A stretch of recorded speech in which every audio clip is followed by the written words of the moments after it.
Welcome to 5 to 4, where we promote the other projects that we're working on very shamelessly. Is that why you dragged me in here? Yeah, to promote my brand, my personal brand.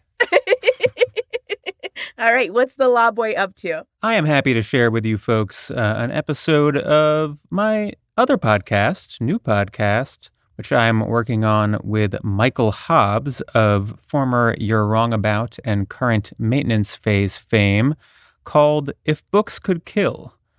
We started it because we both had sort of a similar affinity for dumb ideas. And we thought, like, how are we going to explore the world of dumb ideas? Mm-hmm. And we landed on airport books, like the schlocky Gladwell and Gladwell adjacent shit that you see in airports, the sort of pop science that makes really mediocre people feel smart. Plenty of bad ideas there, yeah. And so this one, the episode that we're dropping in today is a Malcolm Gladwell, Outliers, one of his more famous books. I'm excited to share it with 5-4 fans. And, you know, similar to 5-4, this podcast is also sort of ruining my life because now I only read things that I hate. Like that's what's happening to me. Not only am I reading Supreme Court decisions, but I'm also reading garbage books for morons. And that's my life now. Thank you for your service. Braver than any troop. Easily. Yeah. For sure. Uh-huh. This is actually a really good episode. I enjoyed listening to this one. It's always fun to go back to the mid-aughts and realize how racist everyone was at the time, you know? Yep. On the 5-4 side, we're taking next week off, and then we are coming back the week after that with a banger, McDonnell v. United States. The whole gang will be here. Yeah. And it's good. Spicy one. So I hope everyone enjoys the episode. Podcast is If Books Could Kill, wherever you get your podcasts. Enjoy. Michael. Peter. Have you ever read a book by Malcolm Gladwell? I have read one of his essay collections, if that counts. It does count, because that is what his books are.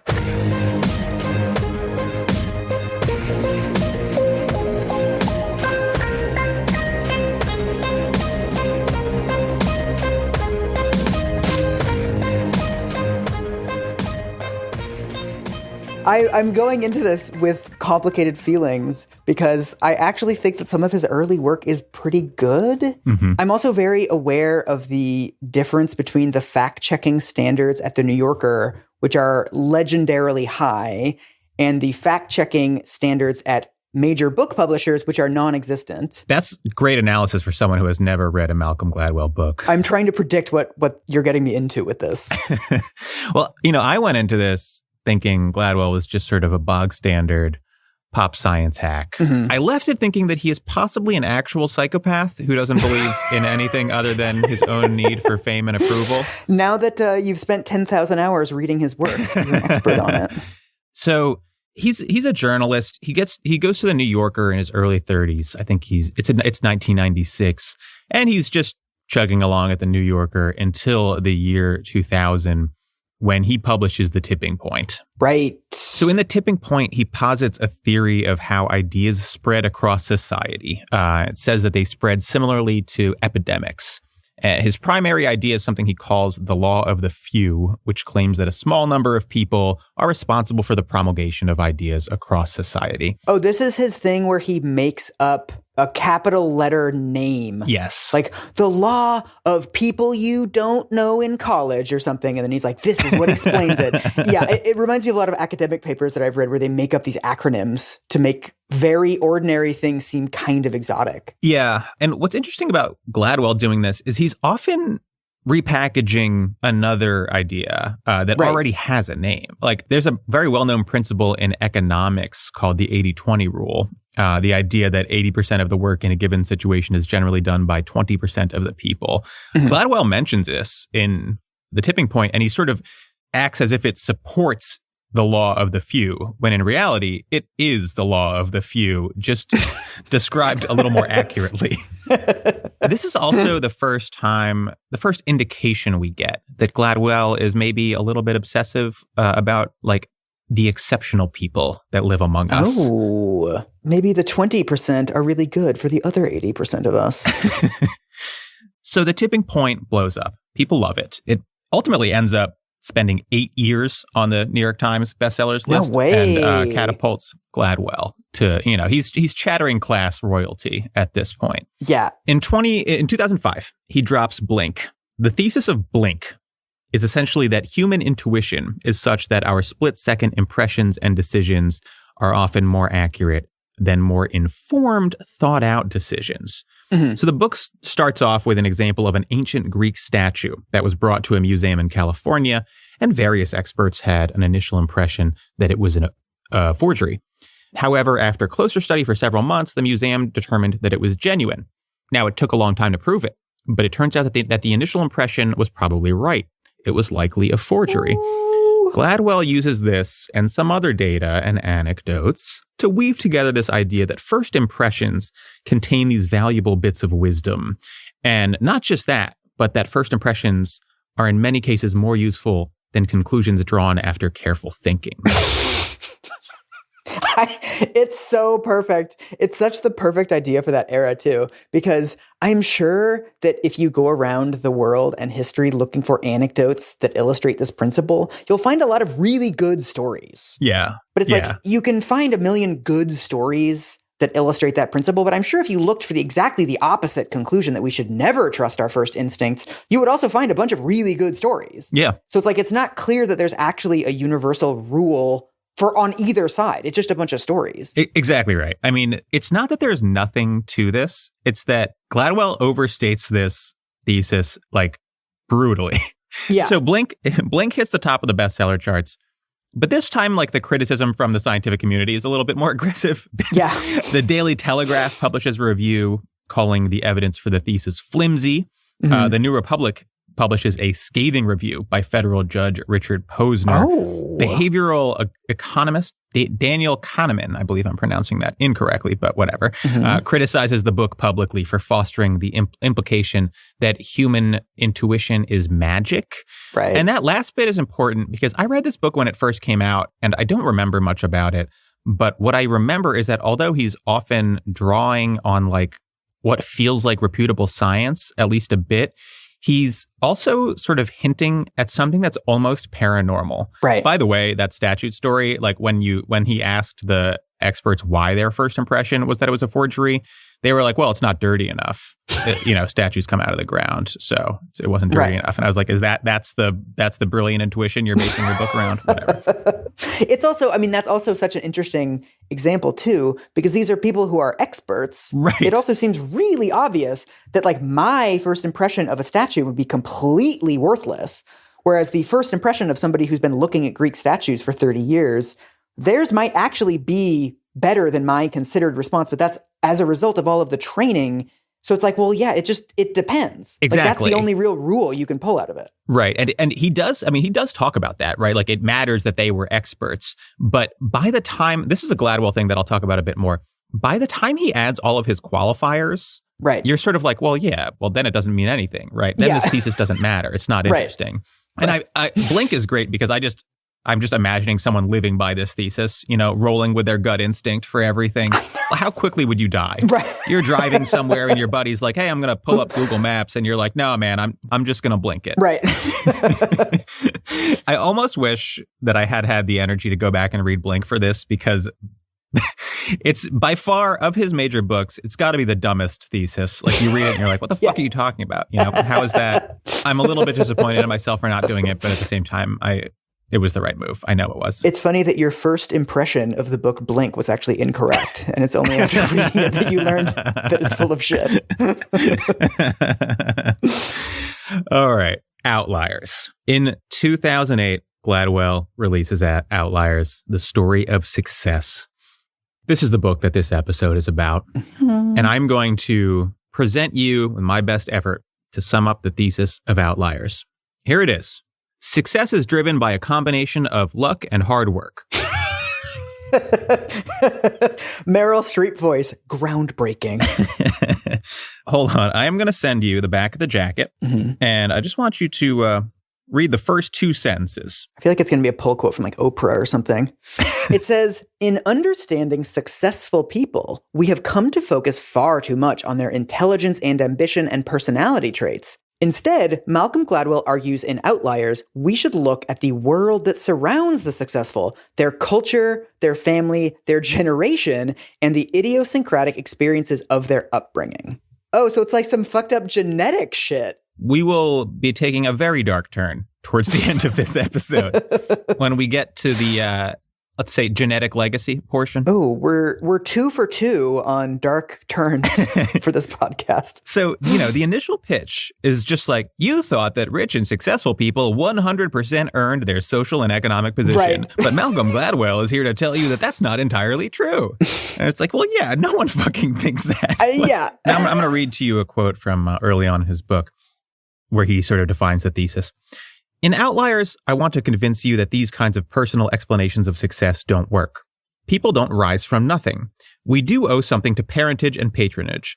The people who stand before kings may look like they did it all by themselves, but in fact, they are invariably the beneficiaries of hidden advantages and extraordinary opportunities and cultural legacies that allow them to learn and work hard and make sense of the world in ways others cannot. I mean, on some level, this sounds like something I agree with. Yes. Jeff Bezos is not rich because he's like an extraordinary man. He's rich because he had all kinds of invisible advantages that he himself refuses to acknowledge.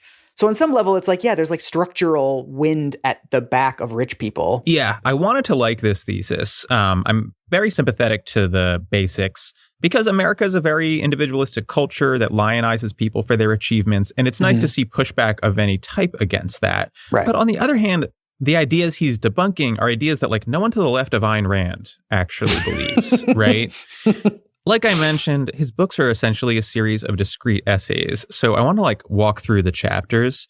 The first chapter is about how star Canadian hockey players almost all had birthdays in the first few months of the year. This is explained by the fact that the cutoff date for Canadian junior leagues was in January. Right. So what was happening was that at a young age, being a few months older is a big advantage.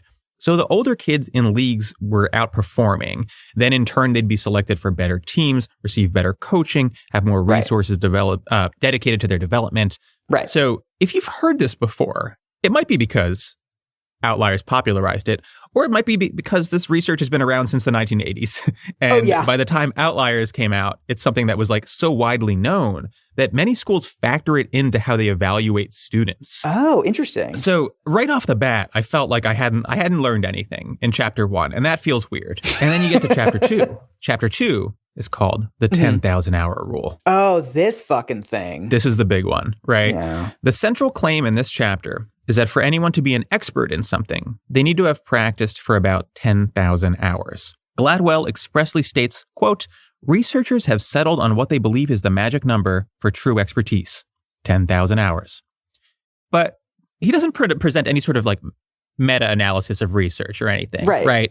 There's no evidence of a purported like consensus among researchers because there is absolutely no such consensus. Yeah, that's a weirdly round number. Yeah. From all the researchers that I've interviewed, a more researchy thing would be like somewhere between 8,000 and 12,000 hours. And like this school of thought disagrees with that. And this school of thought says it's 4,000. Like this just doesn't sound like the way that researchers, quote unquote, conclude things. I would also say that the concept of expertise is unbelievably imprecise, right? Like I believe that I'm about as good at Wordle as you can be. The person who's the best in the world at Wordle is only a little bit better than me. Right. Because the ceiling is shockingly low. Right. Whereas something like basketball or something, or like cello, you really do need like tens of thousands of hours, like an incredible input. Yeah. Whereas some skills, like I guess checkers or something, is probably not as complex as chess. So to master chess, you just need a lot more hours than mastering checkers. Good instincts, because he does talk about both chess and basketball in an essay. I think that he is, to his credit, talking about things like that, where practice will improve you over the course of thousands of hours. Now, he's extrapolating mostly from a single study about elite violinists that found that they averaged about 10,000 hours of lifetime practice by age 20. He quotes one neurologist who cites the 10,000 hour claim as well. That neurologist is Daniel Levitin, quoted as saying, "No one has yet found a case in which true world-class expertise was accomplished in less time. Okay. Which is a statement that just rings of bullshit. Right. It's just way too sweeping of a claim to be reliable. No one has ever found a case. Yeah. Right. What does that mean? Right. It's a weird thing to say. It's weird that a scientist said it. Let's put it that way. Now, adding to my suspicions that perhaps the case is being overstated here, on the very next page, Gladwell says, to become a chess grandmaster seems to take about 10 years. Only the legendary Bobby Fischer got to that elite level in less than that amount of time. As a chess fan myself, that immediately jumped out to me as incorrect. Magnus Carlsen, the current world champion, was a grandmaster at age 13 and started playing at age 5. 8 years. Okay. Wu Zhangji was a grandmaster just shy of his 14th birthday and was introduced to the game at the age of 6. Sergei Karyakin was at the time of Outliers publication the youngest grandmaster ever, 12 years and 7 months old, started playing when he was 5. So he's saying that the only person to ever become a chess grandmaster at that young age without these like years and years of practice is Bobby Fischer. And then it's like, 5 minutes on Google and there's like 3 other people that have done this. So it's really not, he's not a huge outlier. No. Is one way to say it. So this is the first specific example of the rule, and it is demonstrably false. I checked the endnotes to find the source he used for this, and I was sort of assuming that he was using a very outdated source because most of those guys are fairly recent at the time of Outliers publication. Sure enough, he's using a study done in 1996. Oh. Now, I couldn't find a copy of that study, but I'm pretty sure that Gladwell misrepresented it regardless because it was still untrue in 1996. Right. And from what I can tell has been untrue since 1994. So, when you mentioned the fact-checking standards of the New Yorker versus the big publishers, this is when it first hit me. Gladwell and his editors were at all times one Google search away from figuring any of this out. Right. And to be clear, I'm just a casual chess fan. And as soon as he mentioned something that I'm a little familiar with, it was incorrect. Yeah, that's a bad sign. That's a red flag, right? Yeah. There's also, because this factoid has bounced around the culture, of course, for like more than a decade now. And you come across various versions of it. And the version of it that I've always kind of appreciated, it illustrates that there isn't a huge distinction between like inborn talent and practice. That I think what he's kind of trying to debunk with this, or at least the way that I remember it, was he's saying that like, okay, you have an idea of like, Michael Jordan's this like amazing basketball player. He was born with these incredible skills, but actually like that dude is like working his ass off, 4, 5, 6 hours a day for years before he gets to that skill level. Doesn't he have the dumb thing about the Beatles playing shows in Hamburg? Let's talk about the Beatles thing. So the Beatles got their start as the house band in a strip club in Germany, where they played 8 hours a day, every day. And Gladwell uses this as like an example of the effect of practice and hard work, essentially arguing that the driving force behind the Beatles' greatness was this period of time where they were just like practicing nonstop. Right. A couple weird things here. Clearly, tons of successful music acts did not have this sort of experience, right? They were playing covers too, and like a lot of cover bands have not become the Beatles. And, even if you're using aggressive calculations, it looks like these gigs totaled somewhere between 1,000 and 2,000 hours. Okay. And maybe a good time to note that Gladwell's claim here frequently switches between being a very specific statement about the importance of like 10,000 or 10,000-ish hours of practice and a general statement that like a lot of practice will probably make you very good at stuff. Right. Right. And his ability to like seamlessly move from one of those claims to the other is what makes it feel like you're actually sort of learning something because you're not paying attention to the fact that the basic claim here is like, if you practice 10,000 hours or so, you're going to be pretty fucking good. And it's like, yeah, man, I know. Yeah. I did not need a book about this. It's almost a surreal chapter to read because like, in hindsight, we know that this is the most influential chapter of the book, but there's not an ounce of insight in this, right? For anyone who even thinks about it for a second. It's bizarre. The last thing I'll say about this on the merits is that the guy who actually did the violin study that Gladwell essentially relies on to develop this, he calls Gladwell's chapter a provocative generalization, which I thought was... He still wants to get invited to Davos, whoever that scientist is. He's like, I don't want to burn any bridges, but like, this is bullshit. Right. I have this big picture complaint about the 10,000 hours idea because like, if you read the back of the jacket and the thesis that Gladwell is pushing in the early chapters, it sounds sort of progressive. He's pushing the idea that successful people are often the product of circumstance. Mm-hmm. And you can see a progressive angle to this chapter too, like you mentioned, right? That it's not just about innate talent, right? It's about hard work. Mm-hmm. But a lot of the framing in this chapter is that like successful people are extraordinarily hard workers. And you realize that big chunks of this book are actually a statement that we do live in somewhat of a meritocracy, right? Or at least that highly successful people tend to have earned their success in some way. And that's more than just like a statement about how much practice you need to be good at a fucking violin, right? It's a statement about the fairness of the system, about whether rich people deserve their wealth. Elon Musk put in his 10,000 hours. Did you? It also feels like another one of these concepts that sounds smart and insightful upon, like Blink, upon first encountering it. You're like, oh, 10,000 hours. Like, yeah, okay, there is this sort of threshold. But then as soon as you start to think about it, it does actually boil down to just, it depends. Right. It depends on the skill. It depends on the person. I'm sure some people do 10,000 hours of a thing and they're still bad at it. I'm sure some people do 1,000 hours of something and they're super good at it. So even if you believe in the 10,000 hours thing, you're still going to have to go on a case-by-case basis to be like, oh, well, is this an interesting standard to apply? And by the time you've done that, you're just doing it on a case-by-case basis anyway. I think that's well put. I mean, this chapter has like a hallmark of Gladwell's books. They're marketed on the back of what sounds like a flashy and compelling thesis. Mm-hmm. But then when you get into it, there's a lot of qualifying and watering down of the thesis, right? Which from a scientific perspective is a reasonable thing to do. But at the same time, maybe means that the thesis was a little bit overstated to begin with. It's clickbait. Yeah. It creates a situation where there are two versions of the book in the public consciousness. One is presented to the general public, and it's meant to draw in readers with like a punchy headline thesis. Mm-hmm. And the other is like this more holistic and scientifically defensible version of the book, which isn't really marketed, but Gladwell can fall back on it when his headline thesis is criticized. Right. And so there's often a big gap between what the conclusions of the book are and what the average reader thinks the conclusions of the book are.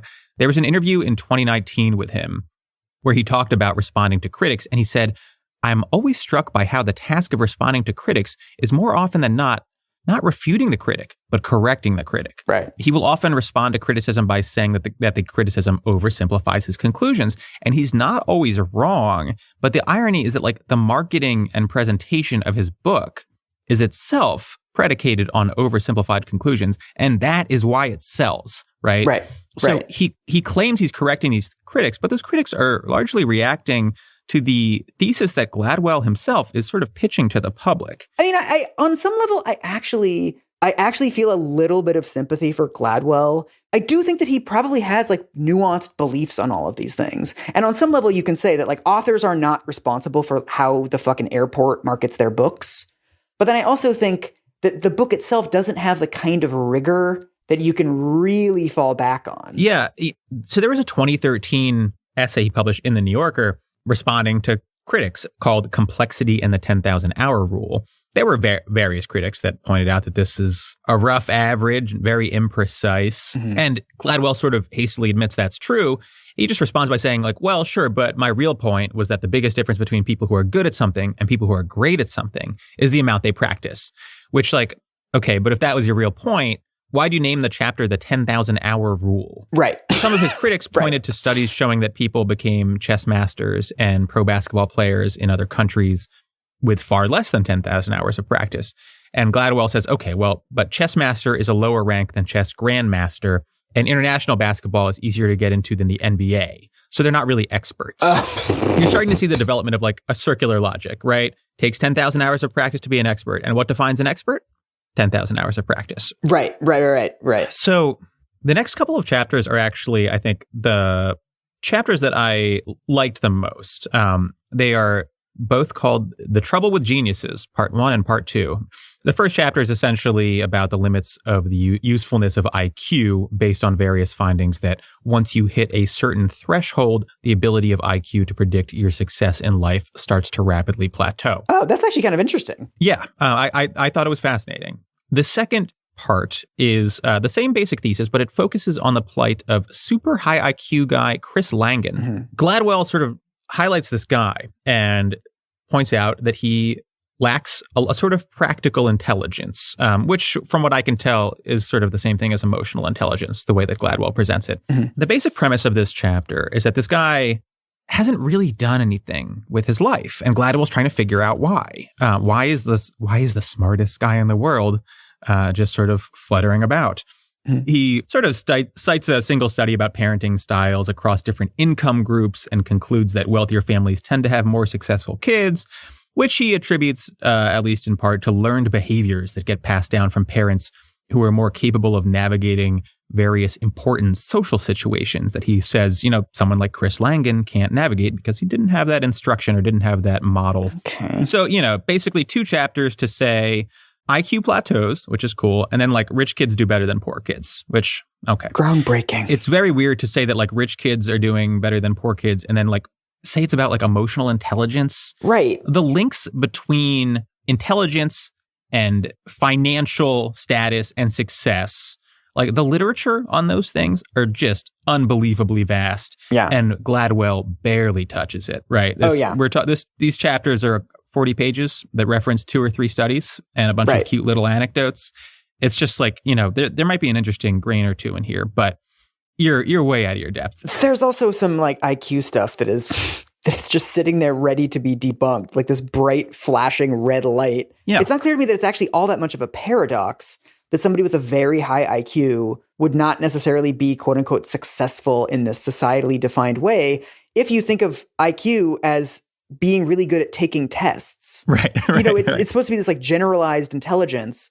But if you're then cutting out emotional intelligence from it and like social intelligence from it, then in what way is it generalized? We don't live in a world where we're all doing fucking calculus all day. Yeah. What you're really talking about is there are certain kinds of tests that he does very well on, but that's not the same as saying that he's smart in the way that term is used colloquially. To me, it says more about the concept of IQ than it says about this dude. Yeah, I mean, so what Gladwell is debunking is like the idea that if someone has a very high IQ, they would be automatically successful, both financially and like socially, right? And that's just not something that I think that intelligent people think about IQ. Yeah, I don't think anyone believes that. That's something that like that might annoy like IQ purists, but who cares?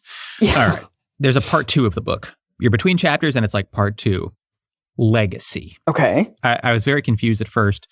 What he means is cultural legacy. Okay. This is the race science section of the book. Ooh, good. Get the calipers out. The next chapter is called Harlan, Kentucky, and it's about the tendencies toward violence in so-called cultures of honor. Okay. Gladwell basically says that, this accounts for many regional differences in violence and that Southerners are more violent than other people in certain circumstances. And that's the entire point of the chapter. Essentially, if you sort of trigger their sense of honor, Southerners are much more violent. In other situations, they're less violent. Okay. And I'm sort of like, where's he going, right? Where's all the momentum here going? And then you flip the page and you hit chapter 7, the ethnic theory of plane crashes. Oh, no. Oh, no. Oh, is this the fucking South Korean thing? Oh, yeah. You would literally crash a plane into a mountain because you didn't want to talk back to your superior or something? That is correct. Okay. Now, I want to say, before I got to this chapter, I wasn't sure about doing Outliers for the show. I was like, 10,000 hour rule, like, yeah, it's pop science bullshit, but is there enough here? And then I got to this and I was like, oh my God, this episode is on, we're fucking doing it.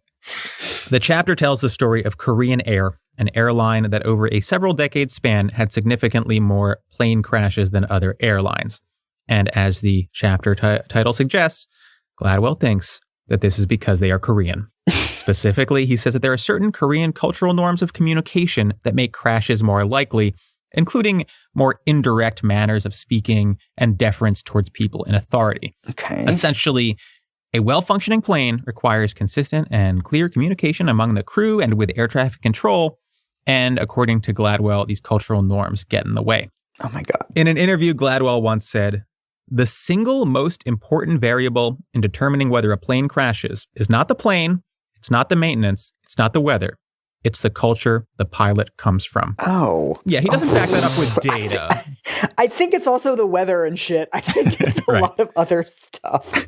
The thesis is so widespread that in 2013, when Asiana Flight 214 crashed at SFO, several prominent news organizations covered the question of whether culture was a factor. The Washington Post runs a piece with the headline, "Lack of cockpit communication recalls 1999 Korean Airlines crash near London." NBC ran a story titled, "Korean Culture May Offer Clues in Asiana Crash." A reporter asked the head of the National Transportation Safety Board in a press conference whether culture might have been the cause of the crash. So you might notice that this is essentially an unfalsifiable thesis, right? Yeah. As Gladwell himself admits, airplane crashes are super rare, in large part because they require the confluence of events. It's not like it happens in movies where one engine blows up.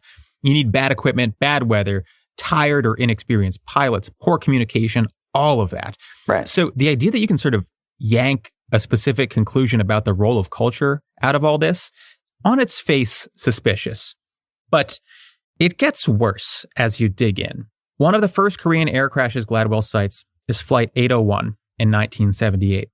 That flight was shot down by a Russian fighter jet. Now, Gladwell even states this. He acknowledges that very quickly, but then he still folds it into this broader thesis about Korean flight crews and continues to count it as one of the plane crashes that he's talking about when he cites the number of plane crashes. Oh my God. He then goes on to list several other Korean air crashes throughout the 1980s, trying to make the case that something weird is happening with Korean air. He does not give details about these flights, so I looked them all up. The very first one is a 1983 flight, Flight 7, that was also shot down by the Soviets. This time, Gladwell doesn't even mention that, which is notable, especially because this was a very big event in the Cold War. You can look up Flight 007. The plane had taken off in New York and stopped in Anchorage. So many Americans died. Reagan called it a crime against humanity. Huge deal. Huge deal. But Gladwell just lists it off as if it were another example of Korean flight incompetence. Next on his list is what he describes only as a Boeing 707 that went down over the Andaman Sea in 1987. Do you want to guess how that plane went down? Was it shot down by India? No, you got it way wrong. North Korean terrorists planted a bomb on it. Oh. So, all in all, Gladwell identifies 7 significant Korean air crashes between 1978 and 1997. And that is sort of the basis of his thesis here. But 3 of them were the result of terrorists or military attacks. Yeah. I mean, frankly, this should be enough to just write off this fucking chapter entirely. Yeah. But I want to mention one more thing. Gladwell uses the National Transportation Safety Board's crash report for Korean Air Flight 801 throughout the chapter and misquotes it several times. And as Korean speakers have pointed out, grossly mistranslates the Korean. The upshot is that Gladwell wants you to believe that the first officer sensed some danger due to the weather, but was so deferential to the captain that he didn't properly communicate it. In reality, Korean speakers who analyzed it said he very plainly told the captain that the weather was bad.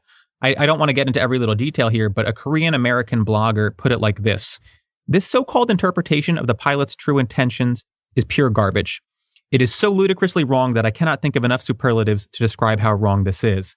Gladwell's exposition on Korean language is completely, definitely, utterly, entirely, 120% laughable to anyone who has spoken Korean in a professional setting. Wow. So what's the actual explanation for how the plane went down? It's just straightforward pilot error. He had the information and he crashed anyway? I think that the bottom line with that one, and I looked into the other ones a bit, and it seems like if you look at the reports on the crashes, it was a combination of events, but circling around bad weather and a couple of poor decisions. Right. And that's basically it. It's not much more complicated than that. It's also a bigger problem, I think, existentially too, because if it actually was the case that the co-pilot knew this thing and didn't say anything because of deferentialness, even that is not necessarily a cultural explanation. That could also just be that individual happens to be very deferential. Absolutely. Let's put behind us the fact that this is unbelievably dishonest and that he full-on lies about half of these crashes, or at least gets them grossly wrong. He said the single most important variable in determining whether a plane crashes is not the plane, it's not the maintenance, it's not the weather, it's the culture the pilot comes from. And he uses Korean culture as his case study. But all he has as evidence is a single flight transcript and a handful of plane crashes, again, half of which were either shot down or blown up. There's no analysis of data from other Korean airlines, no data about other airlines with higher crash rates than average, nor, from what I can tell, did he consult with a single Korean person. And finally, as Gladwell himself points out, reforms to internal training at Korean Air were able to completely remediate the Korean Air crash rate, which really undermines the idea that these like ingrained cultural norms are playing a big role, right? The interesting thing about this too is that it's in this one, it's not like he's necessarily taking a body of scientific work, right? That there's like a meta review of every plane crash or something. He's actually doing some sort of quasi academic study himself. He himself is going through the flights. But what's weird is like, if it's a pop science book, there's dozens of scholars who research this. People have logs of like every single plane that's crashed, all the reasons. There's probably actually like some interesting stuff there that we don't know about. And you could actually do some sort of comparative study of like, there's some cultures that are more collectivistic. There's others that are more individualistic. You could list those as a kind of like on, where are they on that spectrum? And then say, because like Germany is actually also very hierarchical. Like maybe Germany and South Korea do have like 0.2% more plane crashes than other countries. And that might actually be partly a little bit due to their more hierarchical cultures or something.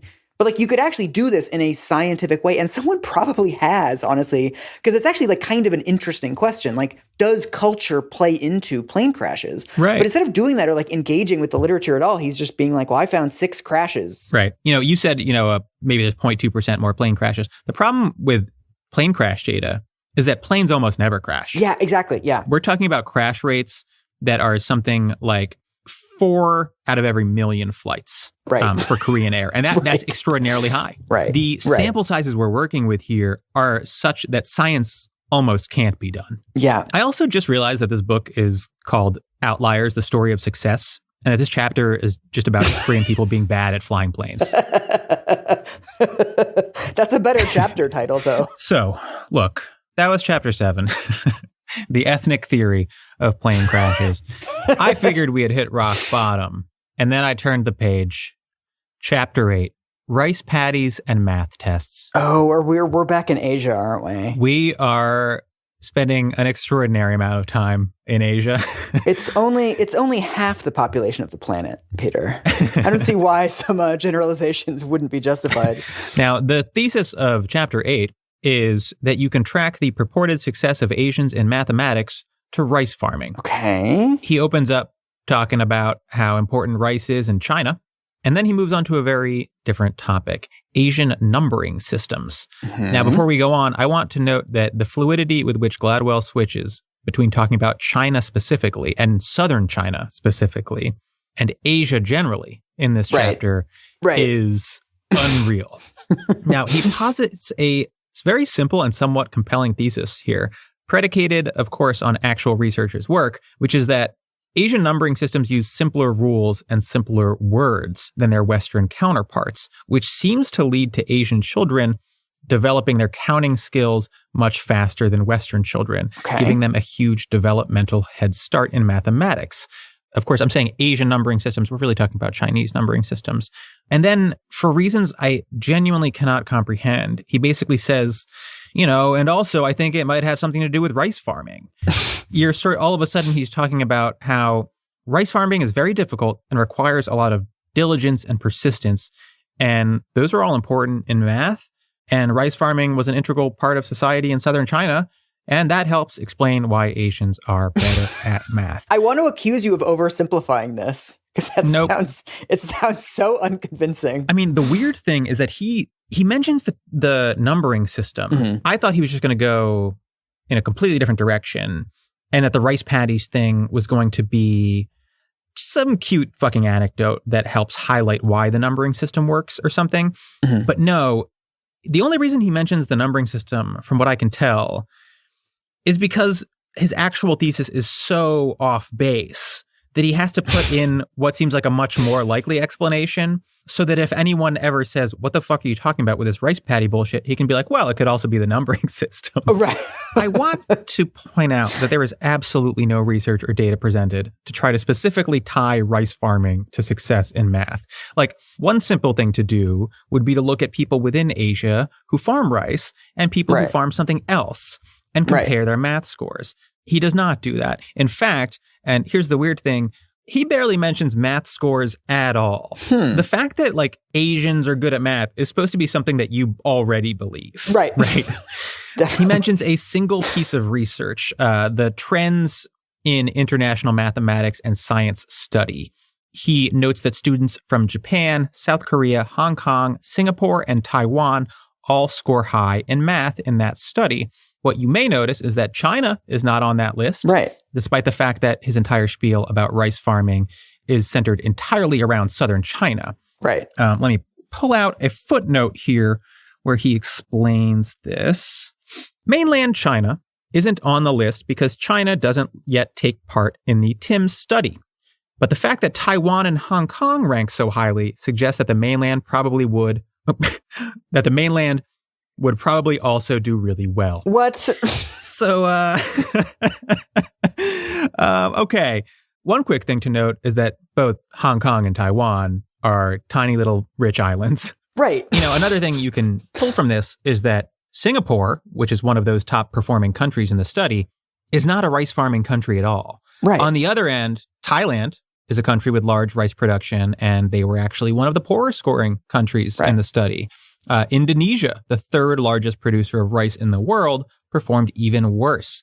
Gladwell addresses none of this, nor does he address how common is rice farming in Japan and South Korea. So this chapter is basically a terrible educated guess about why Asians are so good at math, and it doesn't actually show in any meaningful way that Asians are so good at math. It's mind-boggling. I mean, this is the worst chapter in the book in terms of like presenting evidence. And we're following the plane crash chapter. Asians can't fly planes chapter. Yeah. He doesn't explain why Korean math skills did not translate into the cockpit. That's what I would have loved to hear him weave these together.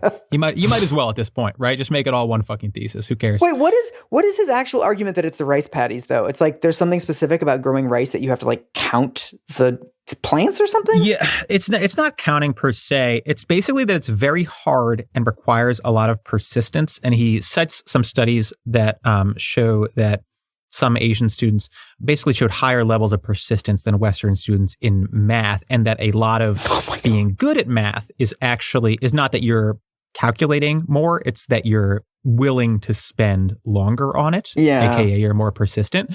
That part seemed to be true, like that sort of little bit of research or whatever, for what I could tell. But that's it. There really is nothing specific about rice farming. It's an argument you can make about just about any sort of peasant culture, right? Now, rice farming is still happening, of course, but like 100 years ago, all of our ancestors were struggling a lot more, right? And if you felt like building a narrative around the struggles of like your immigrant ancestors in New York City in the 1880s or whatever, and saying that helped sort of instill a work ethic into you or whatever, you could do it, right? You could do it with any fucking culture. Everyone has a history of sort of working hard and persevering and whatever. That's a large chunk of why we're all alive. So I like truly don't understand why he latched onto rice paddies. I really feel like he was just like, and here's the Asian section of my book. And I'm going to explain what they're up to. What's the first thing I know about Asia? Math and rice. I'm just going to Google those and figure it out. Yeah. Because again, I can imagine this being like kind of an interesting theory if you actually did it academically. Like there probably are some crops that are much easier, some crops that take more perseverance. But surely rice is not like the most difficult crop in the whole world. No. So then you would look to other places that like, like maybe the far north or something where you basically can't grow anything. Life is really hard there. So like they should be super good at math, right? But it's like he's not really doing any of the like basic comparative work that you would need to do to prove a cultural explanation. Yeah, I mean, look, he himself says, well, like wheat farming Like rice farming is a southern China thing. Wheat farming is much more common in the north. But he's just like, yeah, but we don't have that data. And it's like, well, you're going to need that data, bro. Like, I don't know. Come back to me when you have the data. Right. And then I would like to see like maybe some controls for income, et cetera. You know, like you have really not done even the slightest amount of the legwork necessary to establish this. Although he probably tells it in a really compelling way. Oh, yeah. This is also the Gladwell thing that he is like a really gifted storyteller. No, he is. I mean, I was kind of struck here because sometimes he weaves the research and the story together in a way where your initial instinct is that makes sense. And then you think for a second and you're sometimes like, maybe not, right? Right. But with this, it was really just two separate things. One, Asians good at math. Two, rice farming difficult. Right. That's it. I like couldn't fucking believe this chapter. And if you're going to make a chapter built entirely around one of the most common stereotypes in what like that is promulgated in Western society, maybe be careful, right? Right. I can't believe I couldn't believe it. Even after the ethnic theory of plane crashes thing, I was like jolted by this chapter. This is when I write a pop science book. One of the chapters is going to be called Women Be Shopping. Sorry, it's just science. I also think thematically, because I've read a million of these fucking pop science books for various projects.